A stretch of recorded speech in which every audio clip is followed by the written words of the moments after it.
Hello and welcome to all my dear बच्चा party of 12th science. Right, कैसे हो सब? चैप्टर नंबर 11 में ठीक ठाक चल रहा है। बहुत बढ़िया इजी वाला चैप्टर है और वेटेज दमादम। Right, 3 marks. आप बोलोगे 3 मार्क्स? यस, लेकिन आपको पता है ना, बहुत बढ़िया होते हैं 3 मार्क्स भी, क्योंकि वहां पर मेरिट इधर का उधर हो जाता है। Right, okay. तो प्यारे बच्चों, चलिए मेरे साथ आज जो हम लोग डिस्कशन करने वाले हैं राइट ना, particle nature of the light, the photon. सबसे पहले आइंस्टाइन ने बताया the theory of, you can say that the photoelectric effect is not explained with the help of the wave nature. We completely discussed it. It can be explained only with the help of the particle nature. उसके कई सारे reasons भी बताए थे. If we are not considering the photon or the quantum of the photon and the energy of this photon is nothing but the h nu. This is the energy of the photon and this quanta of the energy is known as photon. Right? This quanta of the energy is called the photon. इसी को हम लोग नाम दे रहे हैं photon. Now, Einstein ने सबसे पहले ये बताया, it behaves like a particle. It not behaves like the wave. If it incident on the surface of the metal, either it will knock out the electron, either it will produce some photons, or nothing can be happen. कुछ नहीं होगा, चलेगा। Electron को बाहर निकाल सकता है, okay, और वैसा ही फोटोन आगे चला जाएगा, कुछ नहीं होगा। राइट, सो ऐसी बहुत सारी फिजिकल फिनोमेना सबसे पहले समझाई गई थी, and on the basis, on the background of all this, now we are confident to say that yes, photon behaves like a particle. Photon particle के हिसाब से वर्क कर सकते हैं। यस, तो सबसे पहले किसने बताया? आइंस्टाइन ने। उसकी energy E is equal to h nu बोल सकते हैं। दूसरी बात, उसके पास मोमेंटम कितना हो सकता है? सो एनर्जी का दूसरा फॉर्मूला बच्चों है E is equal to P into c. This P is the momentum and C is the speed of the light. Both are the energy. ये फॉर्मूला चैप्टर नंबर 8 में सीखा आप लोगों ने इलेक्ट्रोमैग्नेटिक वेव्स के लिए। सो ये दोनों को साथ में इक्वेट कर दे हम लोग, तो PC is equal to h nu. So you can say that P is equal to h nu divided by C। ये C छोटू वाला होता है, बिकॉज ये छोटू वाला जो C है ना बच्चों, ये छोटू वाला C क्या बोलता है पता है? ये छोटा वाला C जो है वो स्पीड ऑफ द लाइट है। करेक्ट, तो ये बात हो रही है यहां पर। उसके बाद की बात करते हैं आफ्टर दैट। उसमें क्या होता है? तो मिलिकन ने भी ये बहुत सारा एक्सपेरिमेंट करने का ट्राई किया कि ये जो आइंस्टाइन बता रहे वो गलत है, ये है वो है, बहुत सारा समझाने का ट्राई किया, लेकिन फाइनली उन्होंने भी मान लिया yes, photon is there. Right, electron का भी मतलब चार्ज उन्होंने बताया था। So related to all this things उनको नोबेल प्राइज दिया गया। नोबेल प्राइज बहुत बड़ी वैल्यू होती है साइंटिस्ट के लिए। नाउ उसका दूसरा प्रूफ क्या है कि the photon behaves like a particle. So if this electron beam is passing through this one radiation, then if radiation is there, then it's deviates its path. अभी कोई एक पार्टिकल दूसरे पार्टिकल के साथ में ऐसे कोलाइड होगा तो ही उसका पाथ चेंज हो सकता है। So there is a scattering effect, and this scattering effect is possible in the case of the X-rays and given by the Compton. This effect is known as the Compton effect. Physics पढ़ते रहोगे आगे तो ये सब समझने में आपको मिलने वाला है मेरे प्यारे बच्चों। तो ये था brief introduction related to the photons. अभी फोटॉन्स के लिए 4-5 कैरेक्टरिस्टिक्स है, कई बार पूछी गई है, right the characteristics of the photons. तो ये कैरेक्टरिस्टिक्स आपको बकायदा लिखनी पड़ेगी, बकायदा समझनी पड़ेगी। नंबर 1 फर्स्ट कैरेक्टरिस्टिक क्या है बच्चों? तो फर्स्ट कैरेक्टरिस्टिक ये है, if the photon is interact with the metal और some particles, then it behaves like a particle. It will not behave like the wave. It interact with the metal, it interact with some particle, then it behaves like a particle. मतलब वो particle छोटू सा है, उसके जैसा behaviour वो करते हैं, है नहीं उसके पास मास। There is no mass related to the photon. Photon के पास कोई मास नहीं होता है, फिर भी वो पार्टिकल के हिसाब से वर्क कर सकते हैं। क्लियर? दूसरा तो ऑलरेडी लिखा हुआ है। The energy of the photon with the frequency nu is given by h nu. Its momentum is given by the p is equal to h nu by c. That's it. तो उसके पास इतना momentum हो सकता है। Clear? इसका और एक concept आप लोगों ने केमिस्ट्री में पढ़ लिया है वेवलेंथ के साथ में रिलेटेड, है ना। C is equal to, you can say that lambda into nu. Now you have C upon nu, that is called the lambda. So you can also write by this way, H C upon nu. So it is H upon lambda. Clear and cut. आगे आने वाला है। Fine. उसके बाद if the radiation incident on some surface, then what happened? If the radiation is incident on some surface, then we can say, मेरे प्यारे बच्चों, लोग ये बोल सकते हैं, क्या बोल सकते हैं बच्चों, ये बोल सकते हैं कि अगर फ्रीक्वेंसी थ्रेशोल्ड फ्रीक्वेंसी से ज्यादा होती है तभी रेडिएशन पॉसिबल है।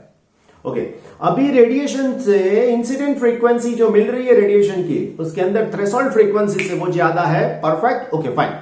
लेकिन फिर से बोल रहा हूं, लेकिन numbers of photons are increasing, then what happened? The numbers of electrons are also increasing which are emitted from the surface, photosensitive surface. उसकी एनर्जी के साथ में कोई निस्बत नहीं, एक फ्रीक्वेंसी उसके साथ एनर्जी, खत्म काम। अभी नंबर्स ऑफ फोटोन जितने बढ़ाते जाओ कोई चिंता नहीं, सब सेम फ्रीक्वेंसी वाले हैं, सो एनर्जी भी सेम रहेगी, but intensity is increasing as well as photo electric current is also increasing. This is the third characteristics. Now my dear बच्चा पार्टी, fourth characteristics क्या होती है? The fourth characteristics of the photon, you can say that when there is interaction with the photon, that means photon and some particles, then what happen? Then there must be all the laws, universal laws gets obeyed. मतलब conservation law of energy, yes, it's obeyed. Conservation law of momentum, yes it's obey. Conservation law of angular momentum, सब जितने भी laws है वो सब एक साथ में यस यस यस सब लॉ ओबे होते हैं, ऐसा हम लोग बोलते हैं, करेक्ट। तो ये सब इसके साथ में था। थोड़ा बहुत एक्स्ट्रा में बताओ, then the mass of the photon, the mass of the energy associated with it is given by E is equal to mc square, right. ये मास चाहिए तो m is equal to, you can say that E upon c square, right? What is E? E is equal to h nu upon this c square, right? You can also find out the mass. लेकिन ये मास है ना हाथ में नहीं आने वाला, right? क्योंकि मोशन के साथ में रिलेटेड है, जितनी स्पीड उसके साथ में वो चेंज होता रहता है, right. So rest mass of the photon, ऐसा भी वर्ड आगे सम्स में आपको मिलने वाला है, करेक्ट। तो ये सब बातें आपको ध्यान में रखनी, all this are related with the characteristics of the photons. Now we discuss some illustrations. 3 4 5 illustrations है, आज कर लेते हैं, है ना, ठीक है। कैरेक्टरिस्टिक्स में एक बात बतानी रह गई आपको, photons are neutral. Photons are neutral. They don't possess any type of charge. They didn't have any type of charge, but only the thing is that what? The photons possess energy, but it doesn't possess any type of charge. So what can you say? We can say that, my dear बच्चा party, ये बोल सकते हैं उसका electric field में कहीं पे भी not positive not negative side, कहीं पे भी उसका डिफ्लेक्शन पॉसिबल नहीं है, राइट। कोई भी डायरेक्शन में डिफ्लेक्शन पॉसिबल नहीं है। आई बात समझ में? बस अभी हम लोग पेज नंबर 396, माय डियर बच्चा पार्टी, हमारी जर्नी कहां तक पहुंच गई समझ में आ रहा है? 396 शुरू से अभी तक के 400 पेज की जर्नी ये टेक्स्ट बुक्स में हम लोग कंप्लीट कर चुके हैं, my dear friends. So now example number 1 क्या है हमारे पास? डेटा लिखते जाते हैं one by one. The monochromatic light, बच्चा पार्टी, मोनोक्रोमेटिक लाइट का मतलब the light with the single wavelength, that is called the monochromatic light of frequency 6 into 10 to the power 14 hertz. So this nu is equal to, you can say that 6 into 10 to the power 14 hertz, okay, is produced by laser. The power emitted is 2 into 10 raised to minus 3 watt. The power P, that is equal to 3 into 10 raised to minus 3 watt. Power का मतलब समझते हो ना बच्चा party? Power का मतलब energy per unit time. Power. Okay, A. What is the energy of photon in the light beam? बहुत simple है। What is the energy of the photon? So क्या कर सकते हैं हम लोग? So number A find out करेंगे ना, energy of the photon, that is E is equal to, you can say that h nu, right. So अभी प्यारे बच्चों h की वैल्यू कितनी लेते हैं हम लोग, so h is equal to 6.63 into 10 to the power minus 34, then this frequency, so it is 6 into 10 to the power 14, right? So therefore this E is equal to what? So प्यारे बच्चों ये E कितना value मिलता है आपको, so answer में देख लेंगे directly, 3.96, it is sorry 3.98 not 6, 3.98 into 10 to the power minus 19 joule, correct. दूसरी बात, ये एनर्जी को आप इलेक्ट्रॉन वोल्ट में भी कन्वर्ट कर सकते हो, right. So it is 3.98 10 to the power minus 19 divided by 1.6 10 test to minus 19, निकाल दो यहां से, सो ये आंसर मिल जाएगा ईवी। ईवी का मतलब होता है electron volt, right. Number B में चले, यस।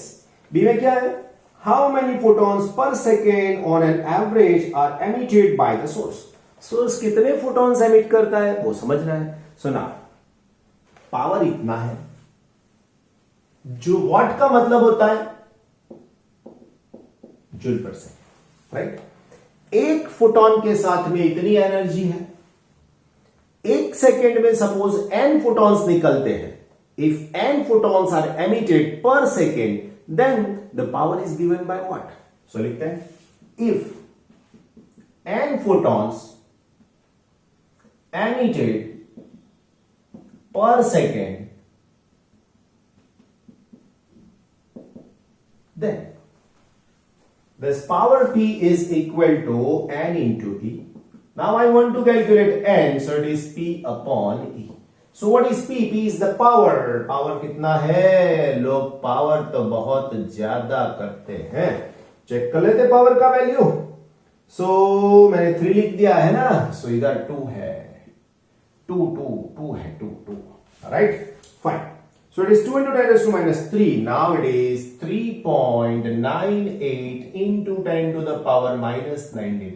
आपको पता है ना बच्चों, कैलकुलेशन में आप बहुत शार्प हो, इसीलिए कैलकुलेशन आपको दे रहा हूं, right. So you can do the division and then 10 to the power, it will gives you the numbers of photons per second. So यहां पे लिख सकते हो फोटॉन्स पर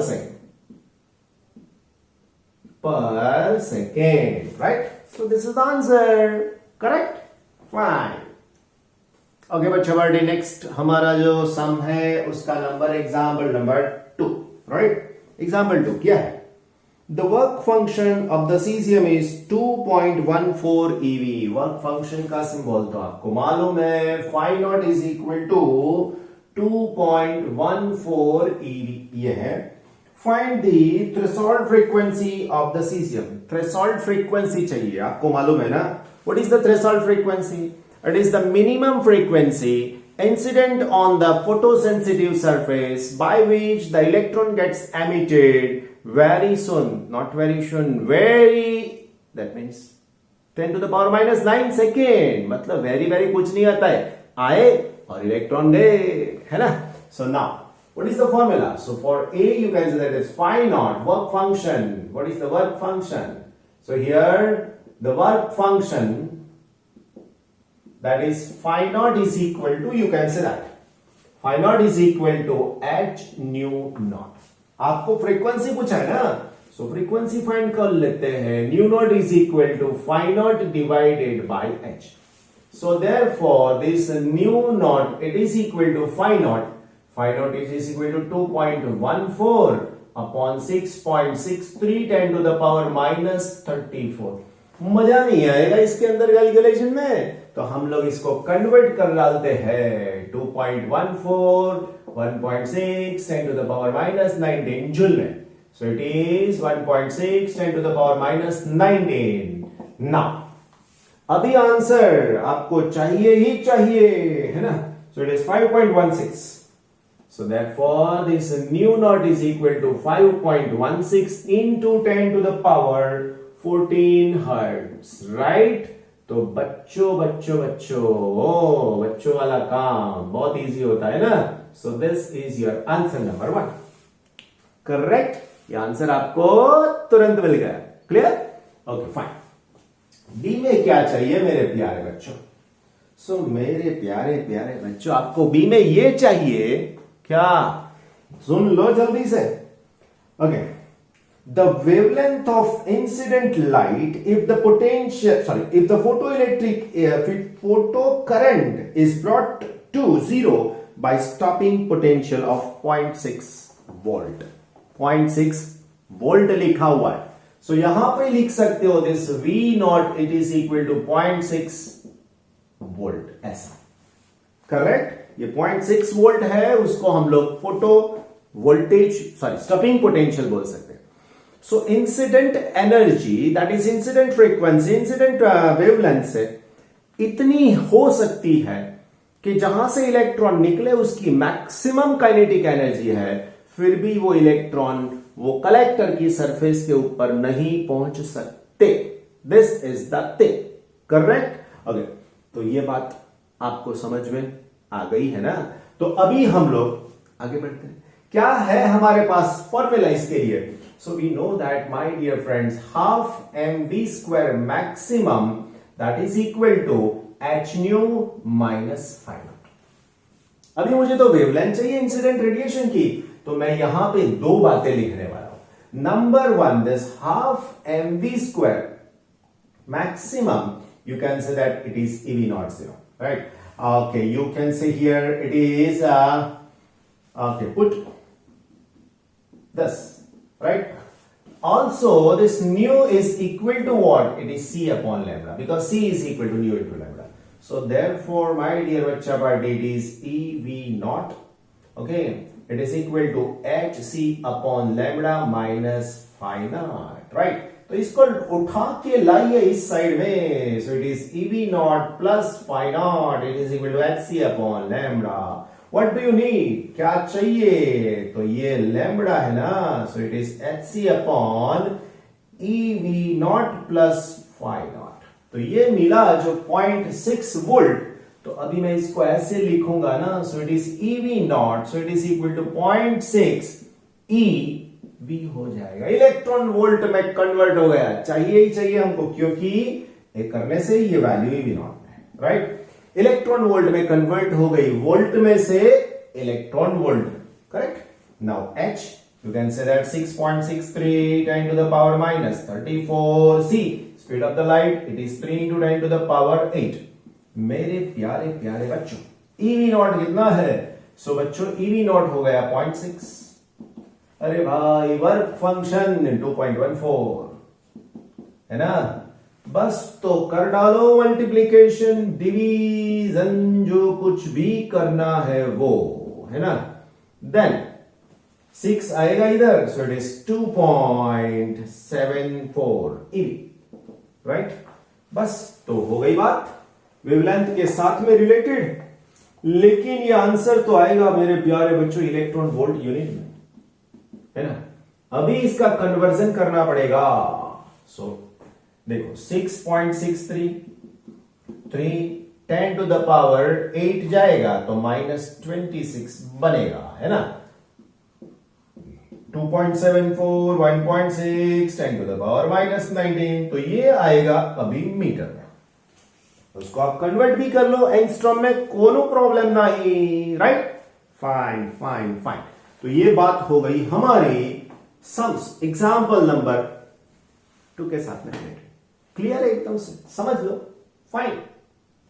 कैसे हो प्यारे बच्चों? नेक्स्ट क्वेश्चन में जाए ना. फाइन. तो नेक्स्ट क्वेश्चन क्या है हमारा? Page number 397. 400 पहुंचने वाले, चिंता मत करिए आप. 11.3. राइट. सो यस, 3 लिखा है मैंने खाली. इट इज 11.3 लिख देते हैं आपके लिए, कोई बात नहीं. The wavelength of light in the visible region is about 390 nanometer for violet color, about 550 nanometer average wavelength for yellow green color, and about 760 nanometer for the red color. अलग अलग वेवलेंथ दे दिए. ये सब बातों से आपको मालूम पड़ता है कौन से कलर की वेवलेंथ ज्यादा है, किसकी कम है. वो एकदम से परफेक्टली रियलाइज हो जाता है।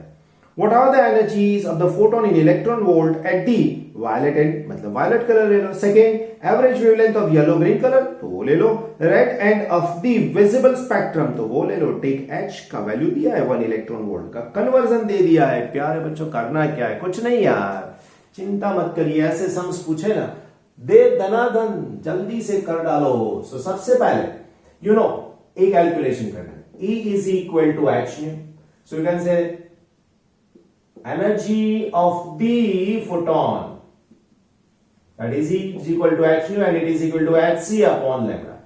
अभी आप क्या करते हो, सो देखिए H is equal to 6.63 10 to the power minus 34, C है 3 into 10 to the power 8 and this is lambda। Number one first किसके लिए पूछा है प्यारे बच्चों, तो फर्स्ट पूछा है ना about the 390 for the violet colour, for violet this lambda 1 it is equal to, you can say 390 nanometer, 390 10 to the power minus 9 meters, so therefore its energy E is equal to 6.63 10 to the power minus 34 3 into 10 to the power 8 and then substitute this 390 10 to the power minus 9, this energy you are getting in joule। सही है। अभी यही energy को आप 1.6 into 10 to the power minus 19 से एकदम से मस्त डिवाइड करोगे तो ये आंसर आपको ईवी में मिल जाएगा। करना तो ईवी में ही है, लेकिन दो बीच में एक वैल्यू कैलकुलेट कर दी जूल में, पता चले। Then for the second, the lambda two the wavelength, that is mixing लिखा है ना इसलिए डायरेक्ट वेवलेंथ लिखते हैं। Average wavelength for yellow green 550 minus 9 meter, right? So therefore this E is equal to direct 6.63 minus 34 3 into 10 raised to 8 then 550 10 to the power minus 9, तो ये फिर से आंसर मिलेगा जूल में, राइट?